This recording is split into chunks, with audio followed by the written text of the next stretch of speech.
Oi. Oi.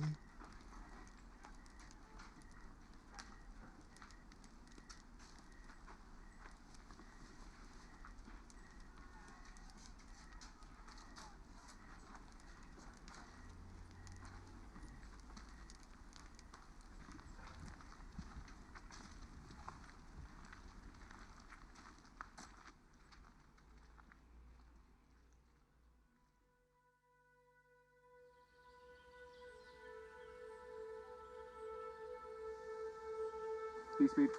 I can start at the beginning. I remember that time very well. I lived in a small hut together with my little brothers and my mother and a father.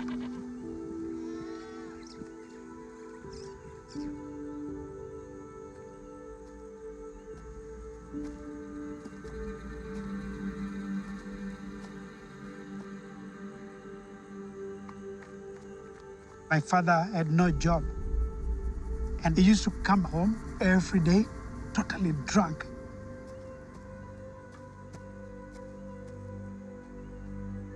I was just a little boy. I did not know what was happening and what was going to happen.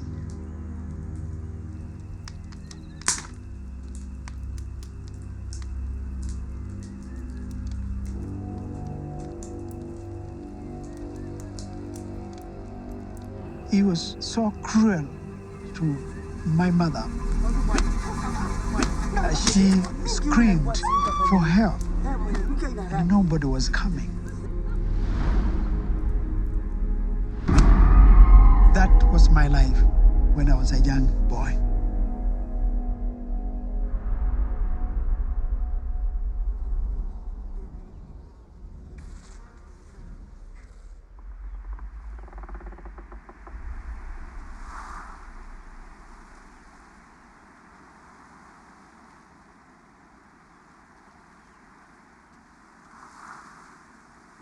I woke up,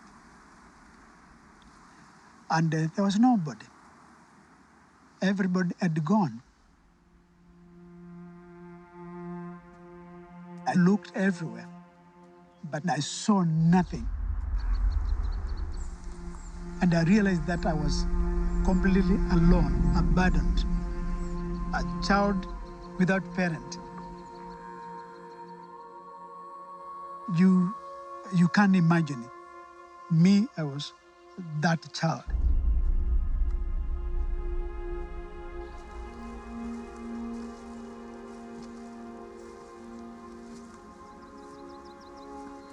I can remember I went to my uncle, who was a drunkard, and I was so hungry. And my uncle said, no. And they said, off you go. You go.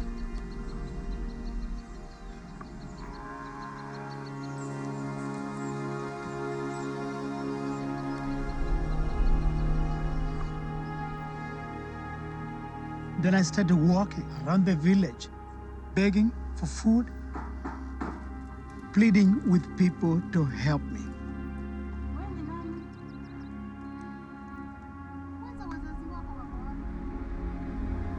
For about 10 years, I kept on begging.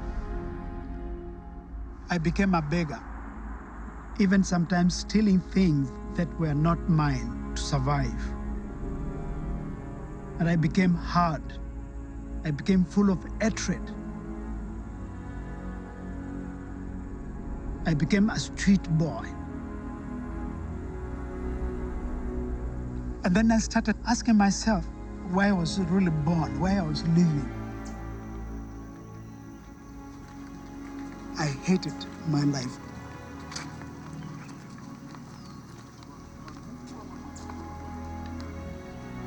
And I thought, I don't really deserve to live in this kind of life. And I wanted to take away my life because there was no meaning.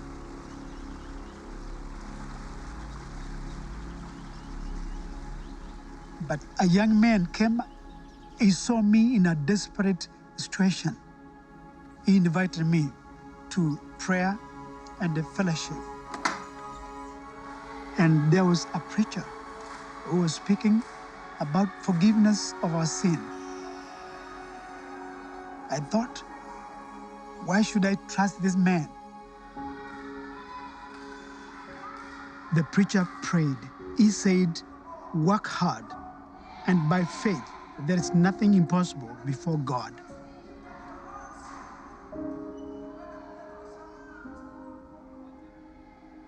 This struck in my mind, and the new hope was planted in my heart.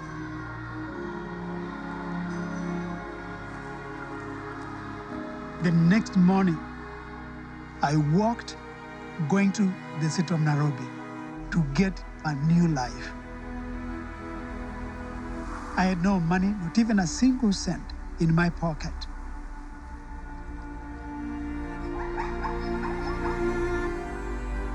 It took me about 3.5 days. I never finished school, so I didn't know what kind of a job I would be able to work.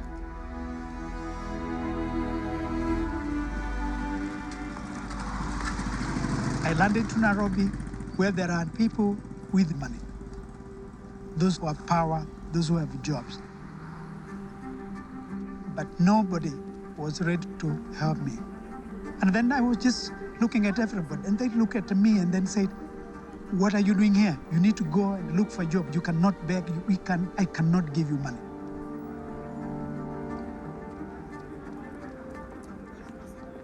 I looked in one area where there are rich people, where they have big houses, and there I was knocking everywhere.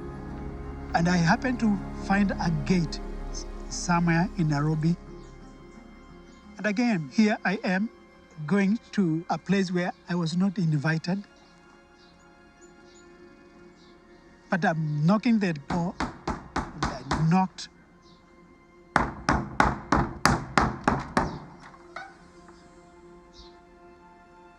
The lady asked me, why are you disturbing us here? You are knocking the gate. What do you want me to do for you?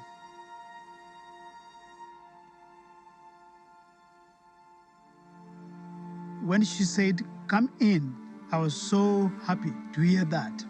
It was really my day. The lady gave me some work to do every day, cleaning the floor of our house, washing dishes, cutting grass outside the field of 2 acres. There were no machines those days. And they also gave me some food because there was food that remained in the dishes, and that's what I had after I finished work. So life became good and better than ever before.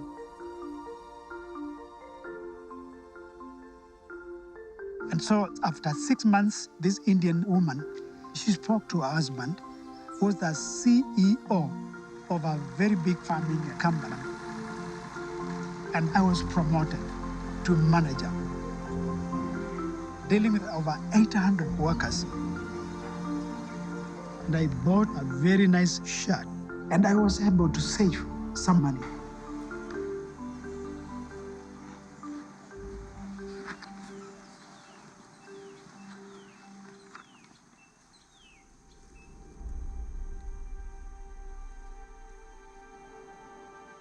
Then I saw a beautiful young lady, and then I was like, oh, well, something, touched my heart.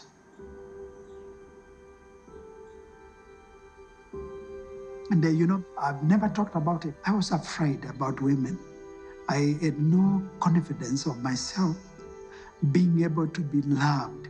And now there's a smile. I have a courage to talk to this young lady. And that went so well.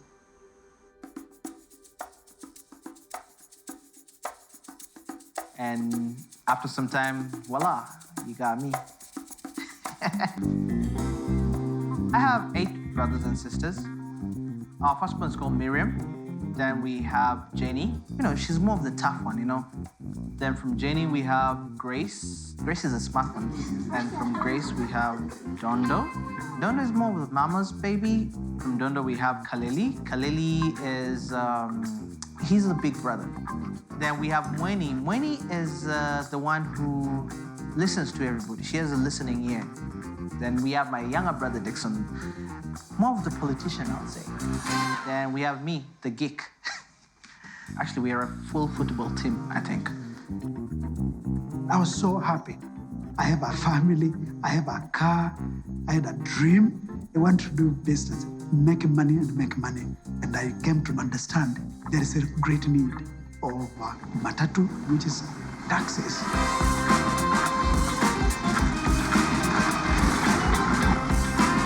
He used to carry us to Eldoret, 40 kilometers away.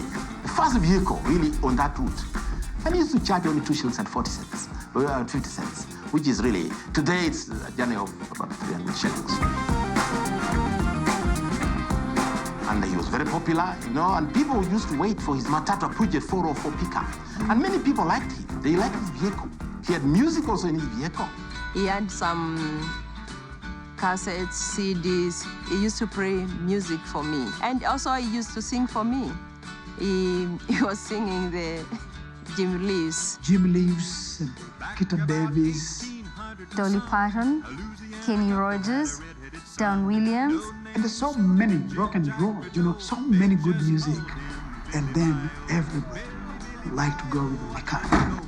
You're walking on quicksand, walk slow. Billy, Billy, bye, oh, watch what you say. A pretty girl will get you one of these days.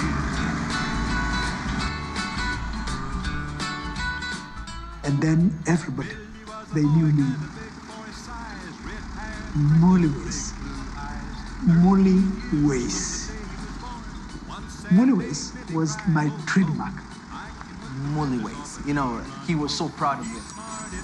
The chief got mad, this nearly. And he would drive for endless days without sleeping, working hard so he could buy another matatu. And he bought another one and another one. After that, he had a fleet of buses that he was in charge of, and he did not need to drive them anymore. He had people driving for him, making money for him. In 1987, he formed Mully Ways Agencies Limited. And then he moved to the next level of business. He was selling tires. He had a welding company. He had a car parts shop. From then, he opened his own insurance company. From the insurance company, he moved to real estate. Mully Ways Real Estate. And out of this, the real estate, you remain with about 20%, 30%, and that you put it in your pocket. You really feel good.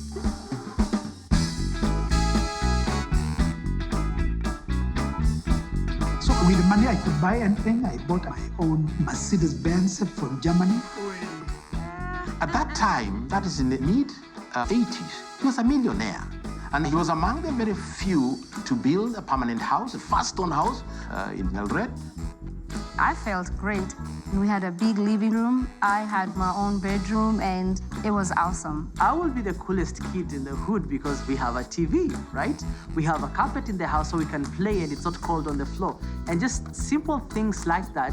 Having servants in the house, having, drivers and so many cars. And Dad will change his car every other, like in a year, he would have like 3-4 cars. He would sell them, buy others. Always used to go for holidays to Mombasa, to Lake Bogoria, to Baringo. And sometimes we'll also go to Two Rivers Dam or the falls for picnics. For me, it was not the actual act of playing games, but the fact that we had time together. We had time just to laugh, to laugh at nothing, but the fact that life is good.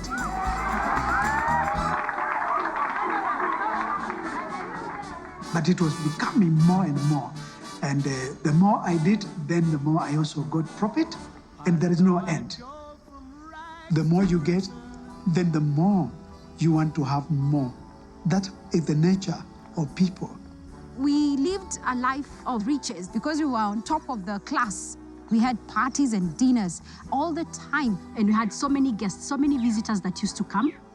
It was wonderful just to be feeling so influential. That's the class of people we were in. My dad was the great Gatsby of Kenya. And it was really so good. I got connected to some of these people who were also rich, and they owned Total oil products. And they were looking for a prominent person to sell and distribute their products. I really realized the value of having money. It's more than anything else that you can think of. Is having the power in your hand. And then my dad had a monopoly in oil and gas. Really, it does not get any better than that. Like, where else do you want to go from there? I traveled to Europe for business, traveling in different parts of the world. Traveled also to New York when they used to have the Twin Towers. I remember going up almost to the top, and then just seeing the city, I really felt like, it was my time. Coming right from the bottom to the highest point to become the supplier of oil, gas in the whole of Western Kenya. And always when I remember that, I see the impossible becoming possible.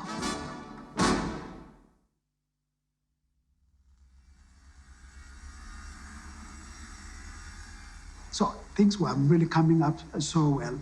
I had so many workers by then. Business was good. But one day, I got the shock of my life. My dad wrote me a letter. And this letter, when I read it, said, "My son, it's a long time since I last saw you. And therefore, I would like you to come as my firstborn son. Come home. There are things of great importance that you need to come and address here." And so my mind was going round and round, not knowing what to do. I can remember very well when we were very young, our brother, elder brother, Charles, we left him.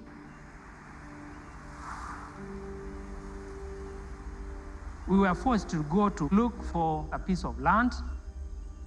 We left him behind. Pazi o manda ideka. Kotwas yoga na.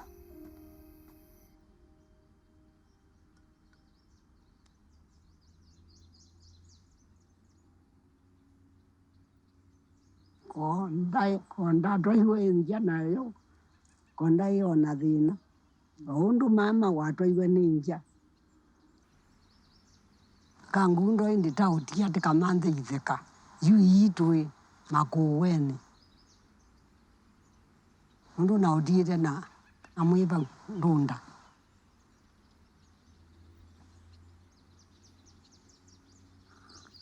This was very hard for me. The letter that I got pleaded with me to come and intervene. I thought about it and I shared with my wife. Then I decided to go there. And I found my father was in so much trouble. He owed money to the village, but he could not pay anything. So the people in the village had a big meeting. My father was put down on the ground. Then I was asked by the chief, "What do you want us to do?" And then I said, "Do what you want." During that time, these people were furious and they were saying, "Beat him, punish him. He has done so bad to this woman." But the way my father was crying down there, that made me upset. Then I looked at the chief. I said, "Please," I said, "stop." I said, "I'm ready.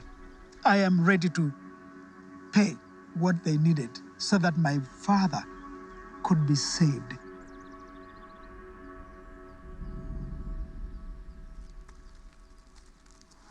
nananga wanuki takethwa tiuki riu nithwa ni muchili kweona na kithila kiki kwithwa na mutia ucio mutua nikiakwa tona kwacia nikiakwa lakini na kivenwa kioka kyanewa mwana uyu wira wa mutua no isi ni amba ufikabu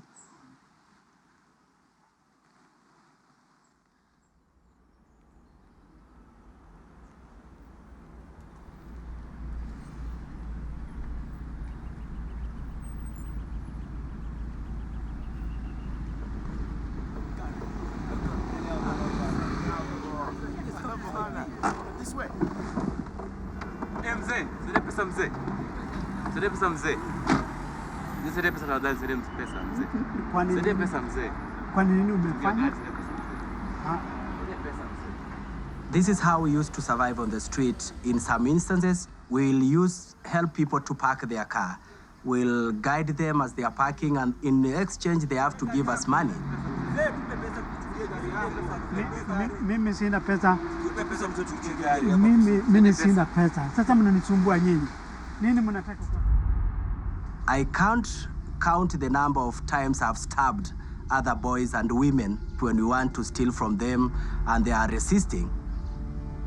And this is a man who is rich by all standards. I can say he was a millionaire. And because I lived a life full of hatred and anger from my home in the slum, every time I used to hurt somebody, for me, it was like a revenge, and I used to feel good because people used to hurt me, and I had to do so to these people.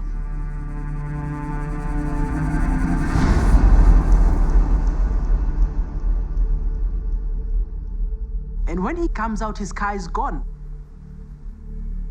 So what can he do? He goes and reports it in the police station. My car is stolen. And that evening, he has to go back. Public transportation. Probably in one of his buses.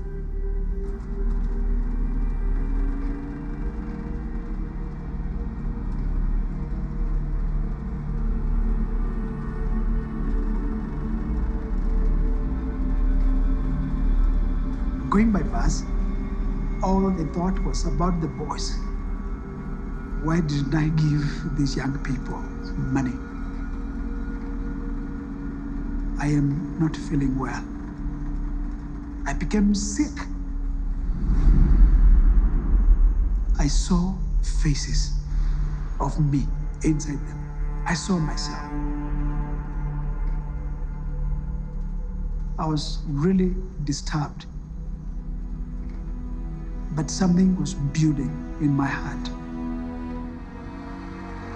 Sasa wakati huo ndio mambo yalizidi sana. Akajisikia ameumia sana moyoni. Siku moja alienda kazini, akaenda akafanya kazi, akashindwa. I was really tormented by these boys in the street.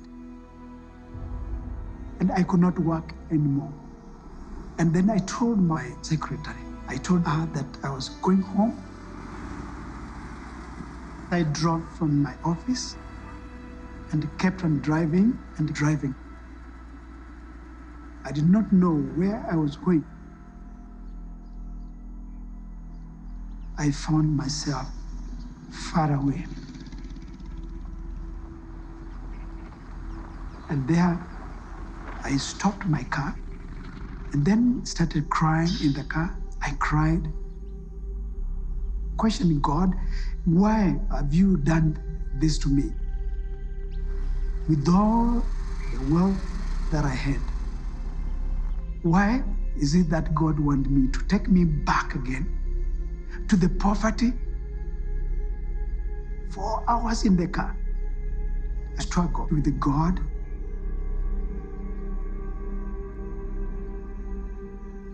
And then after 4 hours, He took me down. I said, yes, God, use me. And the moment I said, yes, God, I got the greatest joy in my heart.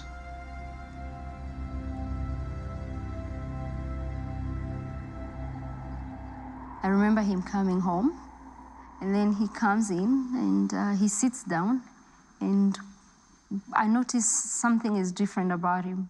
Every evening, we had dinner together as a family. And the night that Dad told us, we were sitting as always. Dad asked us, how was your day? And everybody will say, one by one, will say how your day was in school.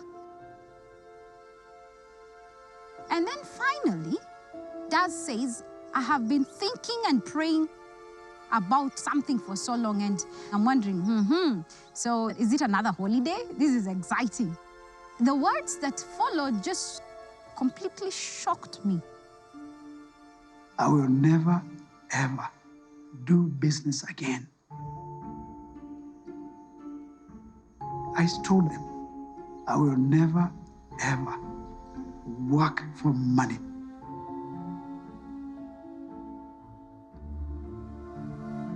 My face turned onto Mom. And Mom looked perplexed. She looked like they had talked about it, but they had not really talked about it. He went on to elaborate that God had actually shown him that he needed to sell everything and start helping the poor in the society, the children who are abandoned, the street children. And I was there like, I could not fathom. No more income coming in. It was too much for me. You know how you feel as though the world has sort of collapsed beneath your feet? That is how it felt at that time. After that, dinner was finished quite quickly. Lakini nilifunjika moyo. Nikafunjika moyo, nikainamia chini na si kuongea. Kulala kesho yake nilimuuliza, haya yote umefanya katika maisha kwa sababu hii inachukua maisha yako yote. Unaona ni mambo ambao ni jambo ambao linafaa katika maisha yako na maisha ya familia yako? Na akaniambia ndio, niliamua kwa sababu sio mimi najua Mungu ndiye aliniita na Mungu ndiye anataka nimfanyie hiyo kazi. On a plain language, that's called total madness. That's what it is.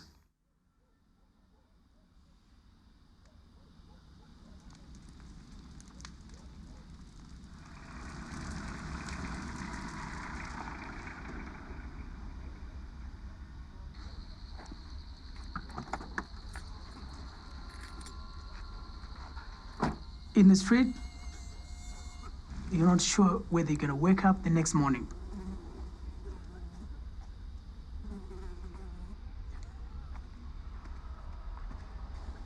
To come to the street in the middle of the night, it was really, really dangerous for him and for his life.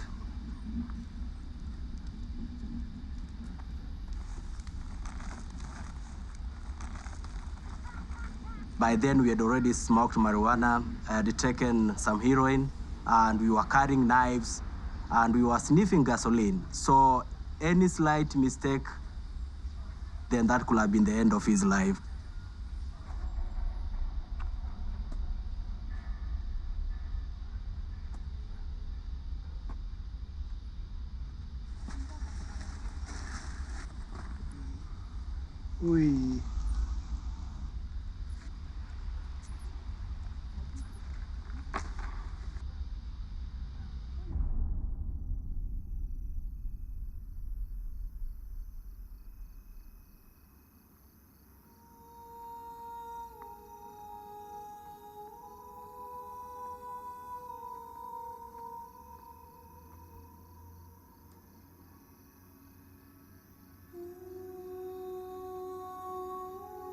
What my mom went through, I don't think any mom should go through that. You marry into a secure family whereby you know your kids will be provided for until your husband goes and decides to sell everything, you know. How do you let go of what you hold dearly? And how do you decide when to Share your love.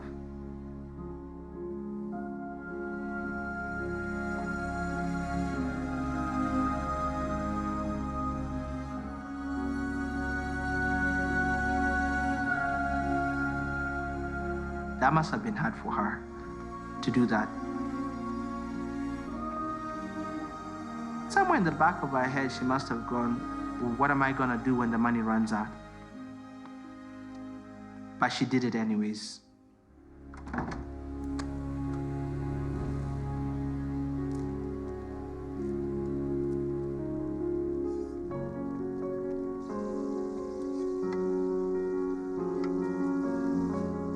Mom had to cook for the children, and she was the nurse and taking care of everything that you can think of, everything.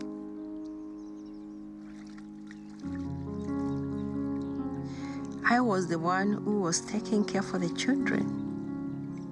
I would wash their clothes and cook for them, give them the medicine when they were sick.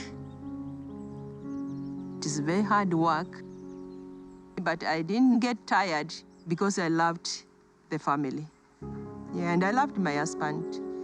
Yeah. Initially, we had 3 children, 4 children, and the number kept on growing, and now our family was suddenly bigger. From nowhere. I went to the street, then I brought them every day. There was no one day that we said, it is enough. I never said there was no space for a child who was suffering. As the days progressed, I was praying in my heart that this will not be true, that Dad was just joking and he would continue working. I thought he will not shut everything down. People give donations. Why can't you do that? Why can't you just sponsor a kid? That would be awesome. You can work, sponsor a kid, perfect. We still live our life. Everyone's comfortable. But he actually stopped all the businesses. He started selling stuff. He started closing shop, and people called him crazy. He brings his Mercedes Benz with loaves of bread in it, and there he meets these little children in the streets. That was a real scene to see. People really started talking around town and saying there must be something wrong. Because we stand with him in the streets, less than 5 minutes, he's mobbed by those kids. And there are no businesses you could be doing them unless you're selling drugs. So people are very skeptical about him. Even others as close as me could not understand. Do you close a business in order to serve street kids? Can't you do that too? That seems a little bit strange.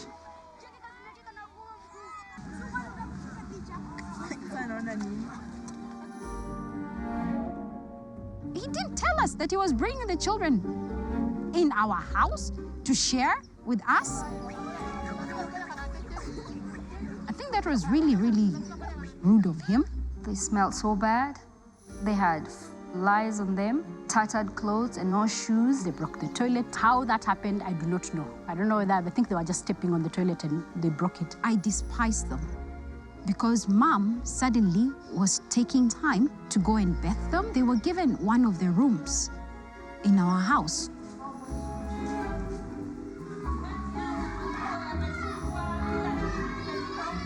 There was no time for much after that in terms of the family, the nuclear family.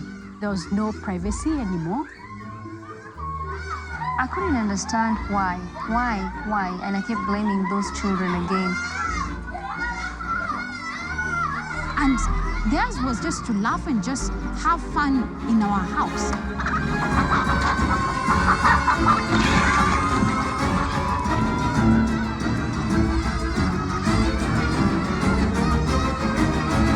Half the time it was, Mom, this is happening, Mom, this is happening, Mom. And they were playing with stones and playing with all sorts of things and breaking our windows. They were swinging on curtains, they were climbing on walls. That was unheard of before they came. The house was meticulously clean every day. It was really rough. And the children became now 100 suddenly, and we had to share some of the rooms with them. Because the kids were so many, I went to the street, brought more. Of course, he brought more children and more children and more children. And now he had to extend the house so that they had enough space for the children.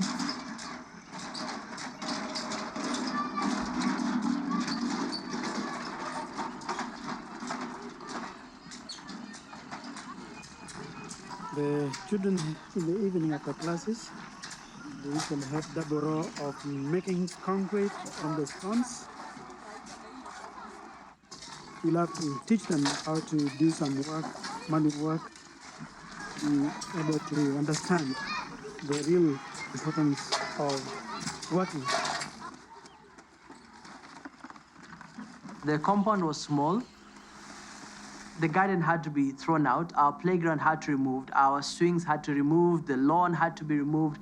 And my dad put these wooden structures that are pretty much ugly to me.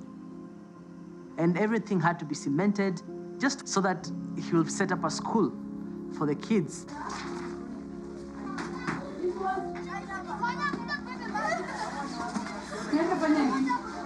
And I remember I had a favorite dress. It was yellow in color.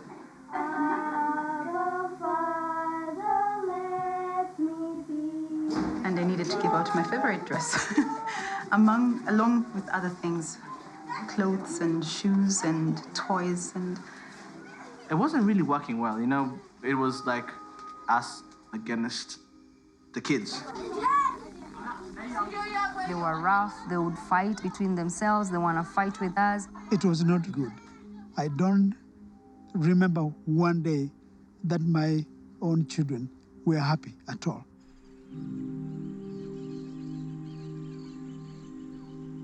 And it got to a point that we could not settle in very well with the kids, and we had to go to boarding school. They had no choice. I took 5 of them, my own biological children, to boarding school so that we could have enough time to care and to love these children. We had to do that, to sacrifice. Grade 1, grade 2, grade 3, I was in boarding school. I remember the whole time my dad came once for a board meeting. And my parents came to visit me with my siblings. And she had on my yellow dress.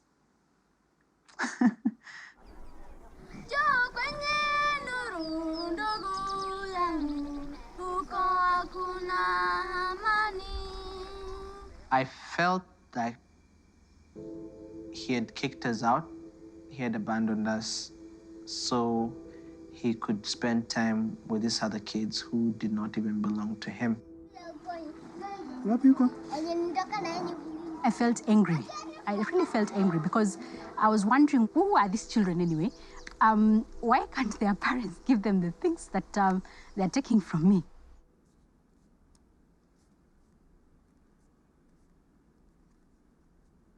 My mother was a prostitute, and at that time I was 7 years. And my mother could come home drunk, and she could bring some men in the house, maybe 2 men, 1 for her, and she could bring 1 for me. And when I refused, she could start beating me. Babangu akakuja akanirep nikiwa mdogo. Po mamangu akapata damu kwa nyumba imejaa. Akachukua mbao hizi zinajenganga desk. Akanigonga akiniuliza nani alinifanyia hivyo, nikamwambia ni anko yangu. Babangu alikuwa ameniambia nisimseme. They told me that your mother was a prostitute, so she died because of AIDS. And they told me that's why we think that you have the same disease.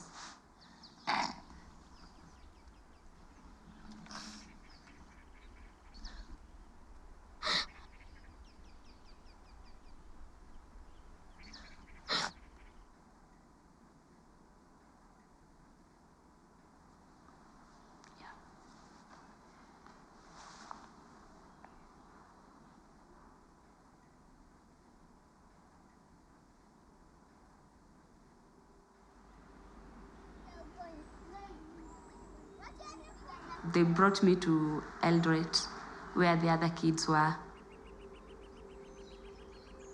They welcomed me. They did not care if I was doing prostitution. They decided to take me in.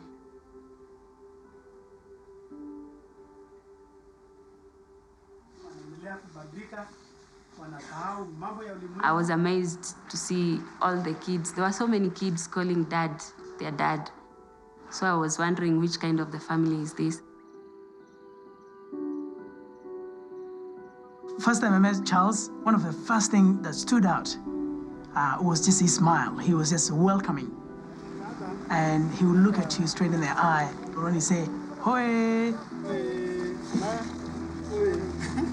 It's a sign of peace.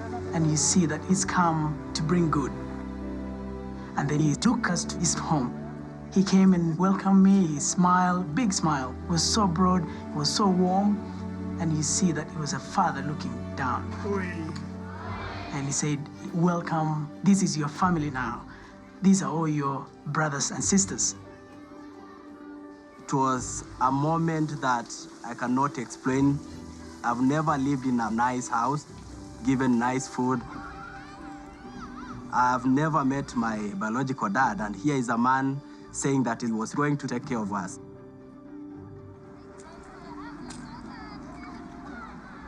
So around that time, Charles started bringing the street kids and the prostitutes into the church. The elders didn't like it. The street children were considered as bad people. You can't bring them to a holy place. I was a young boy in the Sunday school classes. I still remember to this day how sad that looked.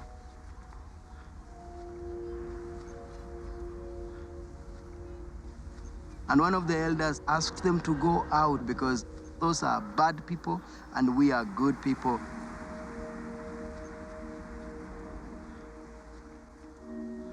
One night, the church elders had a long meeting, and a plot was hatched. They decided to chase him away. I was given all kinds of names, but I made the covenant, and I knew whom I was serving.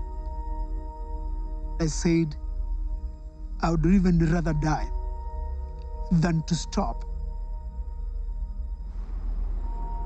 So they literally kicked him out. He didn't have a choice. It was unimaginable that they would say you choose the children or choose to be in the church. Mom's friends were telling her that she needs to leave dad. She needs to divorce dad because how is this possible? They told her that dad must be crazy, that she should take him to hospital for a checkup. Nilikonda sana wakati ule kwa sababu ya mafikira. Nilikuwa nafikiria mbona watu hawa walikuwa marafiki zetu, hawatupendi. And they would ask her, how can she take this? Why can she leave this crazy man? And my mom, I'm sure as a woman, probably she thought about it. Okay. You take. You like it? To drink. You love? But Mom stood by him and she supported him unconditionally. And not because she had to, but because she chose to. I think losing those friends brought us closer as a family because then we needed to rely on each other. We were each other's friends. We were all we had. When the road is cold up yonder, and old saints go marching in, when the blood was getting tired, old friend, I want you to be there. And life moved on, and the children became more, and the finances became minimal. It was going down in the bank, down and down every year, every year. Me and my younger brother had to come and study with the rest of the kids, and it didn't make much sense.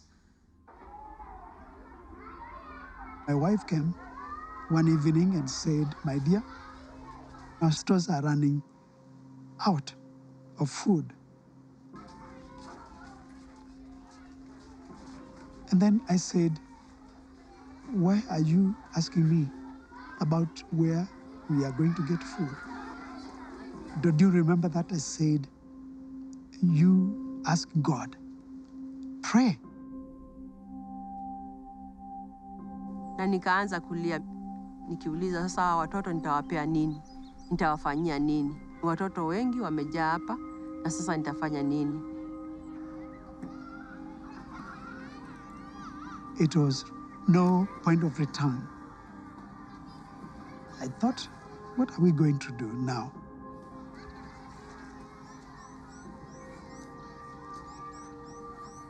And from nowhere, we heard the bell in the gate ringing, and someone went to check, and there was a lady we did not know. And she came with a truck full of food.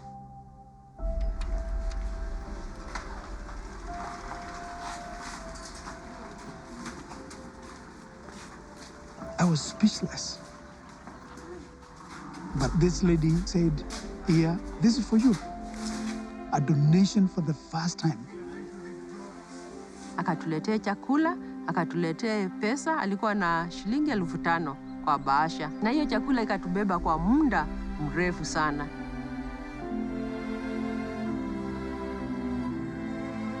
And even for us that were watching him and listening to him, we were all amazed. But we watched, and with the passing of the day, these children became more and more responsive, more and more obedient, more like family. They respected him, each of them calling him dad, calling Mrs. Mulli mom, and we saw a very significant change in their lives.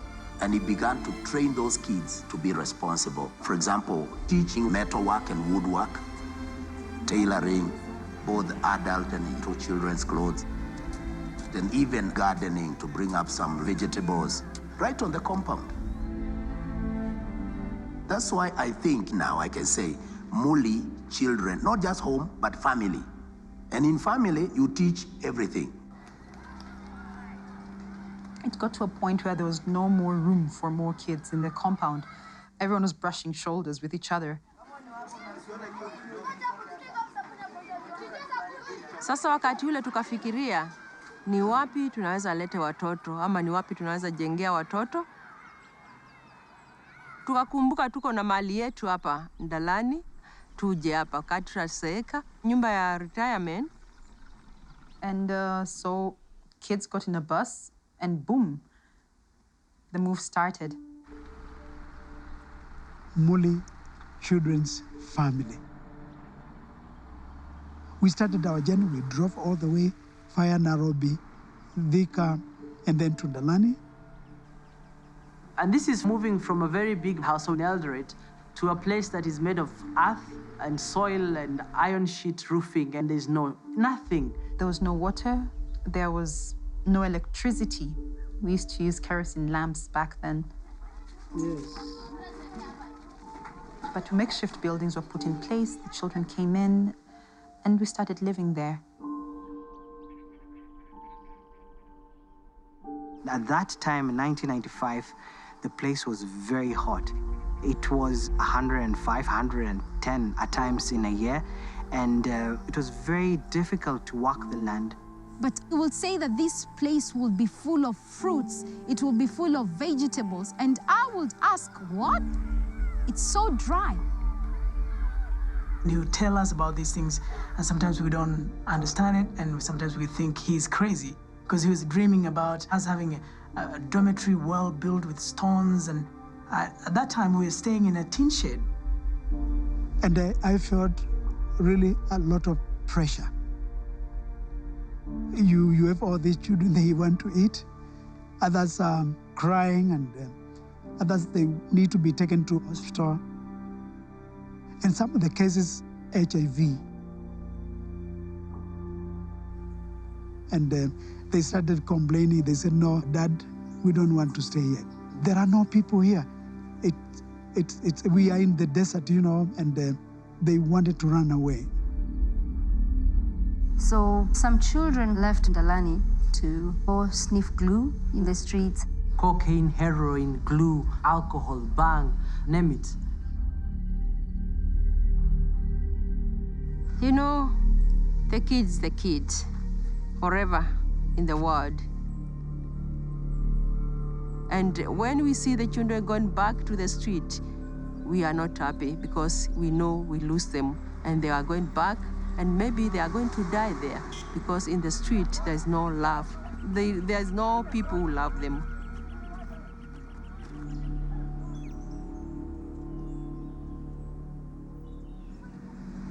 I always go back along the street, in the slum, everywhere, looking for them. And then when I find them, they always said, "We cannot believe it. This must be a dream." I tell them, "Please, this is your home."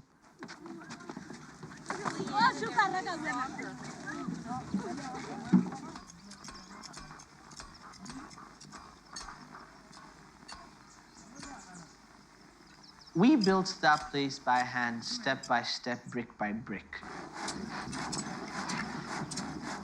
We built every building, every foundation that was laid there. I learned about construction with the rest of the children. I learned how to put brick on mortar, how to make the ratios of cement, sand, and ballast, and all that. And right now, I have so many skills that I learned as I grew up that even now I can use them in my day-to-day life.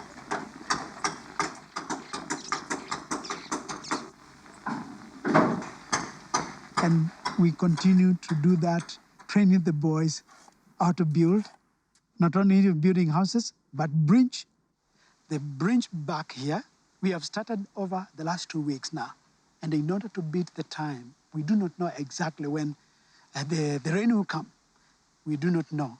But even though it's quite unfortunate that the whole area is affected by the severe drought, we are taking this advantage of building such a bridge so that even when it rains, then it's just like Noah Ark.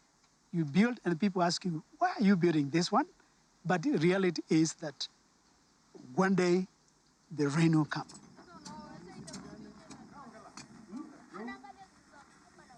During the drought, we did not have any water that we could boil from the river.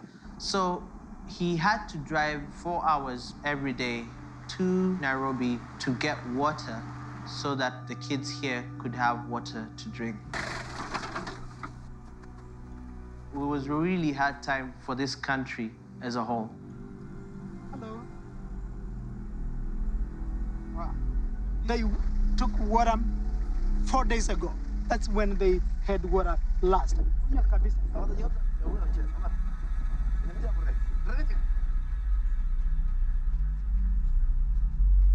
Those people were really dying by drinking bad water that they were trying to dig along the riverside when there was no water flowing, and they were dying.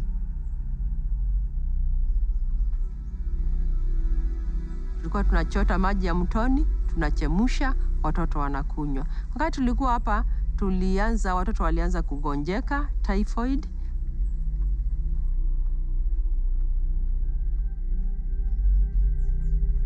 I remember a young boy, his name was Oscar Kiberenge. He got sick. It was because of the water. Tulienda kuangalia mtoto mmoja, na wakati tulifika tu, akasema, "Daddy, Daddy."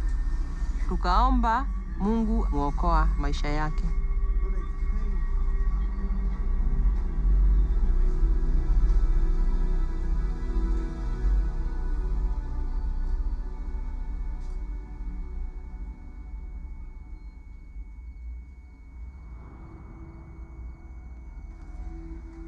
He was very low during that time. He was trying to figure out, God, you cannot give me these kids here for them to die in my hands.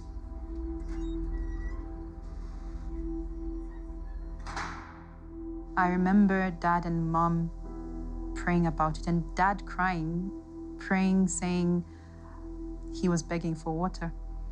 And then one night, he woke Mom up, and they went outside.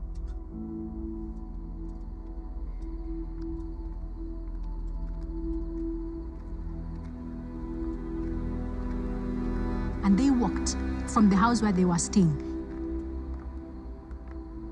And he felt a voice telling him to walk up straight, turn, and that's the place where water will come.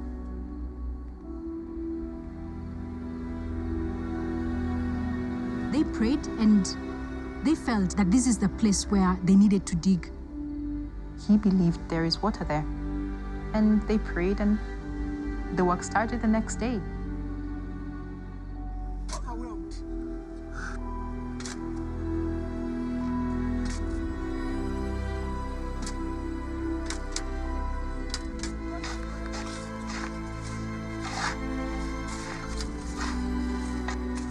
It was hard to believe him, very hard. Most of the workers did not believe it, so they did not want to start digging. They refused actually to be part of it. And as the kids, we came and we started digging. When we started digging, my brother, Dixon, and Isaac, they dug for the water. Now, this is after trying to dig a couple of boreholes with machines going a couple of 100 feet down to get water, and we do not have any water. And this guy goes like, you know, we need to grab a couple of mattocks and start digging. That is total craziness. Most of us not believing. We started digging for a couple of days, and we dug, and we got to this hard rock. It's a volcanic rock. And, you know, we called my dad and we told him, we've dug your vision, and this is where it's taking us. We have a rock, and there's no water, so, you know, what should we do? My dad says, I was shown water here, and just keep on digging.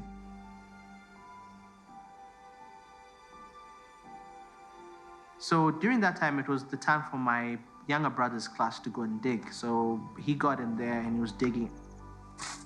And he takes this mattock and just hits on the rock.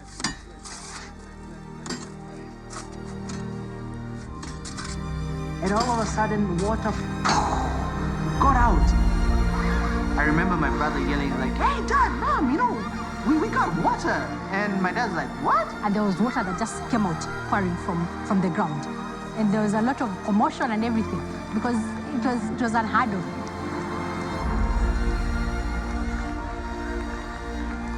And, you know, they started shouting. They're shouting, Maji. Maji means water. They were shouting, water, water, because it was actually coming.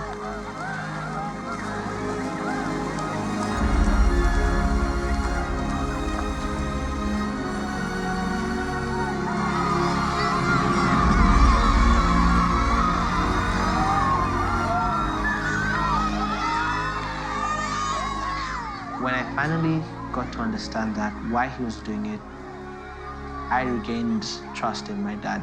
And from then, I started supporting him. And after that, we had water in Delani, in an area where it is not known to have any well. There are no wells in this area. It's unheard of. But we do have water. And the children stopped getting as sick as they were getting sick. So that was a miracle.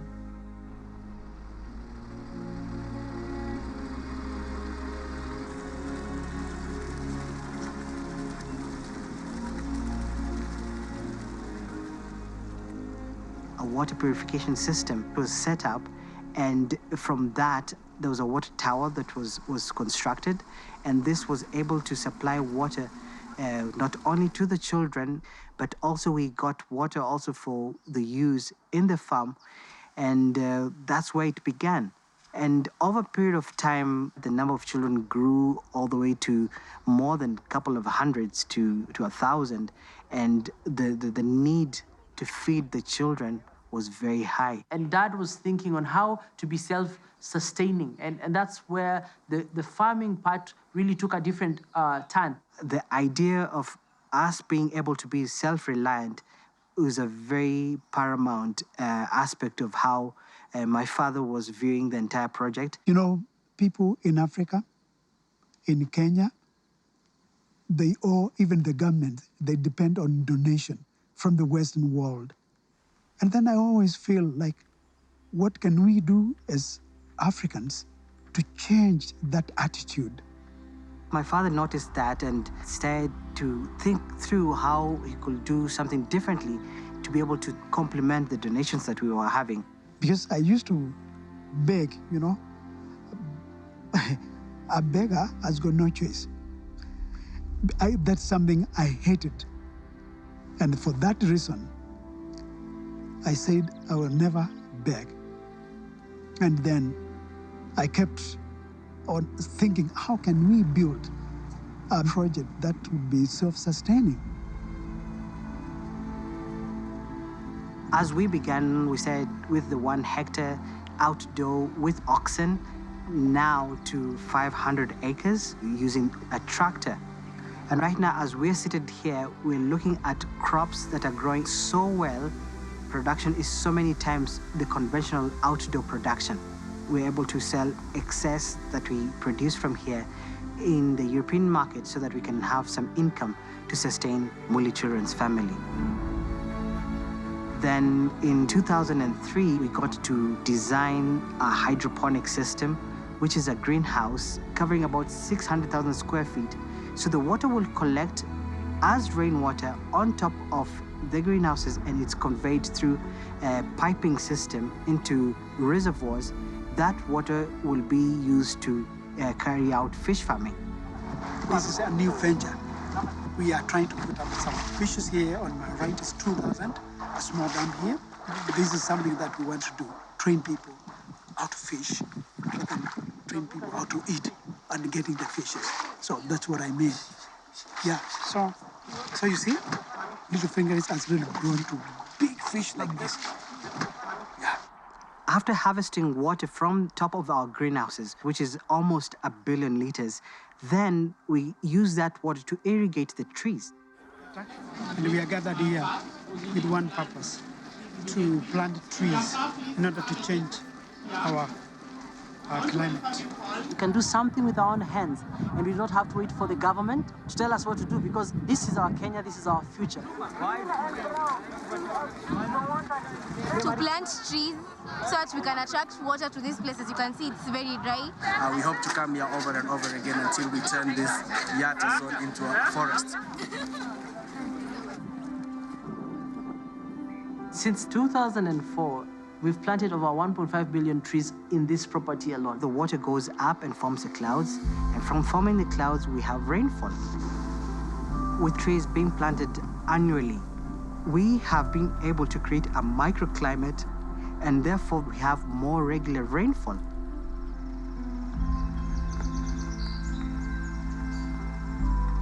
This is real.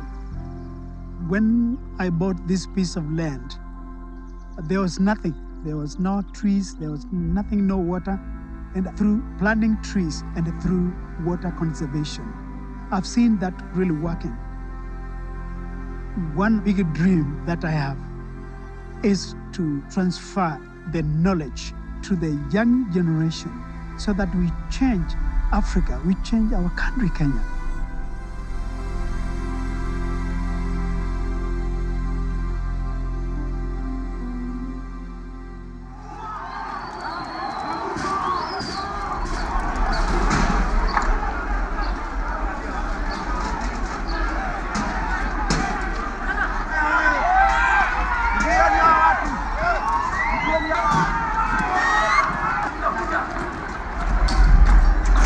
This is what's been unleashed in Kenya.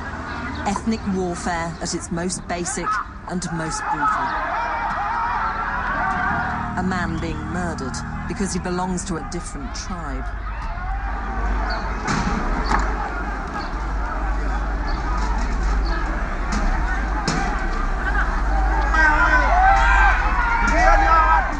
I remember we were sitting watching TV, and Kenya was burning.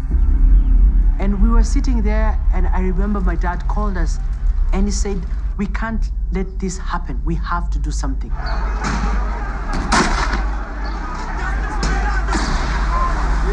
The government, they were overwhelmed completely. And the children did not have food. Dad had said, if we don't step in, children are going to die. By then, there were internally displaced persons camps that had been set up by the government, the biggest being in Eldoret. So when Dad said that, it was automatic for us that, okay, work, let's go and work.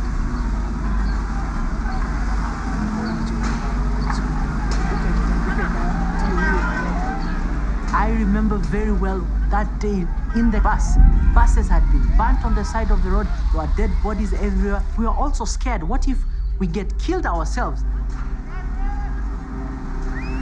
The authorities there did not want Dad to actually come in because they felt that they had control. But Dad, he said, even if you refuse me to bring food, I'll still bring food. That is how we started.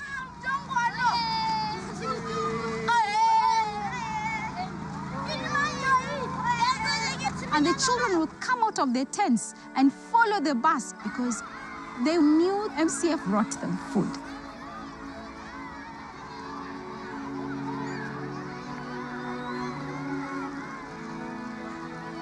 For a whole year, the year 2008, we gave out food to these children. Over 2,400 children every single day.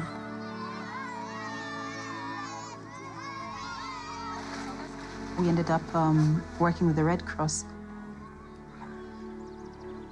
And we got some of the children from the IDP camps, and some of them came to MCF, where they now have a family.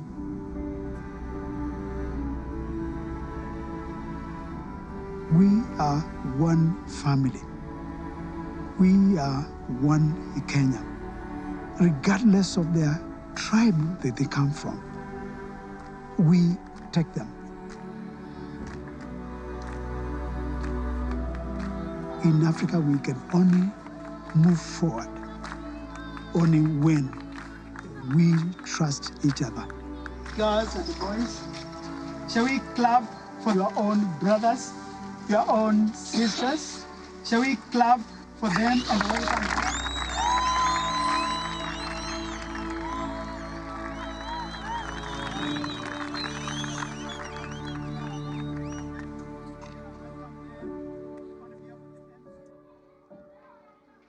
MCF never stops growing. Every time you have, disasters happening, we have post-election violence, parents end up dying, they leave kids, without any parents, we take them.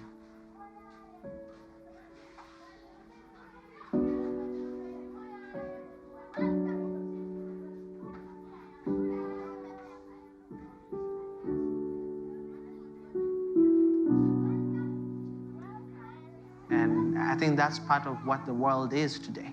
And I don't think there's one day we'll say enough is enough. It's not the kind of business or where you go like, we want to do this for 1 year and we're done. This is a lifetime thing.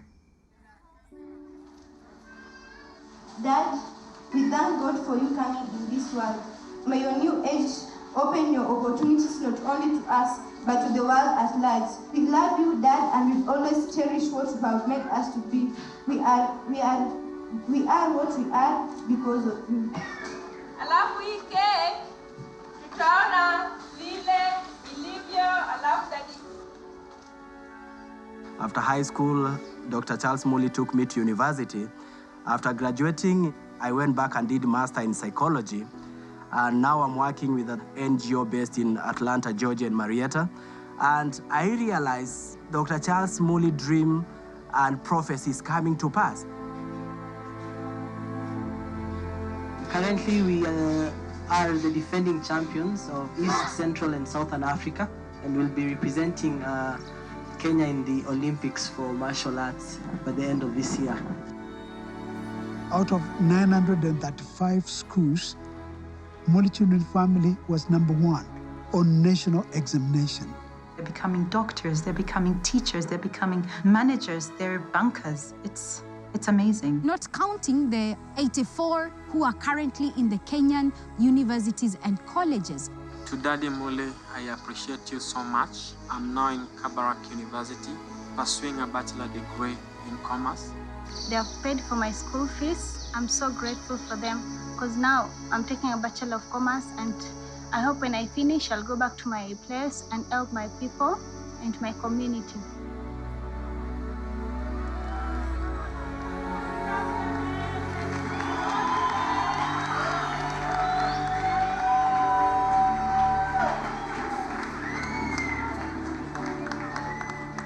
One day, the Lord may take me home an internal home, then they could be able to manage this place. But I don't have one particular person, not even my own son or my own daughters, because this is not my doing, this is not my property, this is not my work. It chose me, like he did to Moses, to be able to do this work faithfully. And that's why over the years now, I'm no longer worried. I cannot tell the world who are those people who would really take over when I am not alive.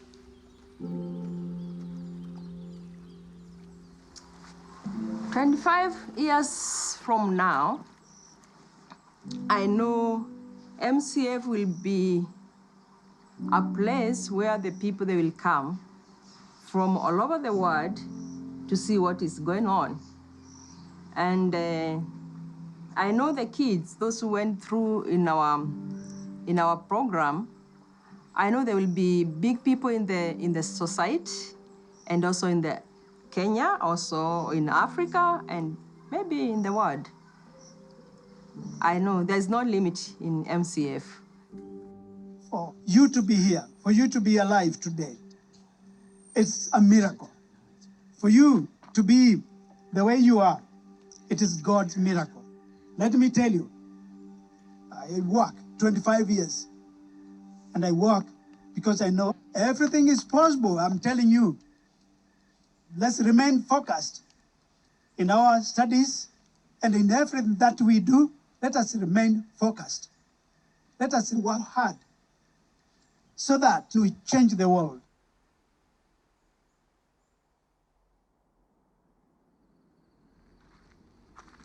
At night, my dad ties his shoes up, puts on a coat, gets in a car, and he drives and drives, not to somewhere specific, but looks until he sees an orphan sleeping alone in the street. And the first thing he says, "Oi, oi, oi."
yake siogopi tena.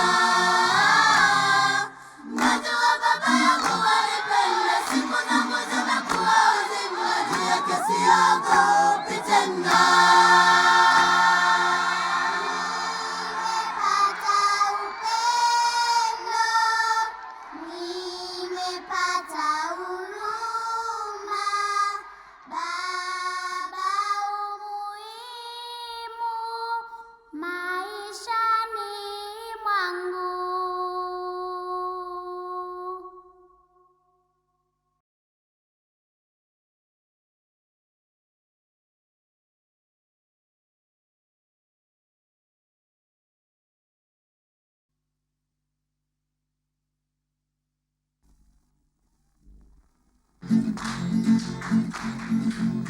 Yeah.